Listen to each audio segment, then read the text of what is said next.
ஹாய்ங்க. இந்த வீடியோவில் வந்து ரவா கிச்சடி வெஜிடபிள்ஸ்லாம் போட்டு எப்படி செஞ்சேன்னு பார்க்கலாம் வாங்க. அதுக்கு தேவையான வெஜிடபிள்ஸ்லாம் எடுத்து வச்சுருக்கேன். தக்காளி, வெங்காயம், கேரட்டு, பீன்ஸு, பச்சை பட்டாணி வேக வச்சு எடுத்து வச்சுருக்கேங்க. அப்புறம் ஒரு கப்பு 1 டம்ளர் ரவை எடுத்து வச்சுருக்கேன். இஞ்சி பூண்டு தட்டி வச்சுருக்கேன். கருவேப்பிலை, பச்சை மிளகா.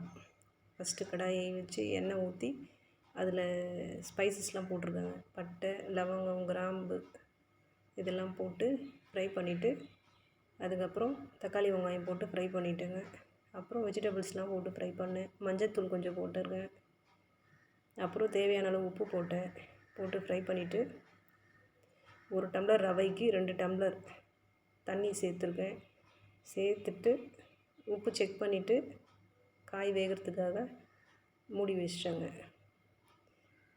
காய் வெந்ததுக்கப்புறமா எடுத்து வச்சுருக்கிற ரவையை கொஞ்சம் கொஞ்சமாக சேர்த்து மிக்ஸ் பண்ணிவிட்டு கடைசியாக நெய் கொஞ்சம் போட்டு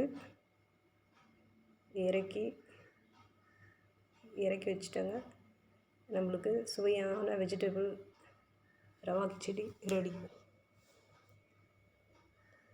இந்த வீடியோ பிடிச்சிருந்தால் லைக் பண்ணுங்கள், ஷேர் பண்ணுங்கள், இப்படி சேனலை சப்ஸ்கிரைப் பண்ணுங்கள்.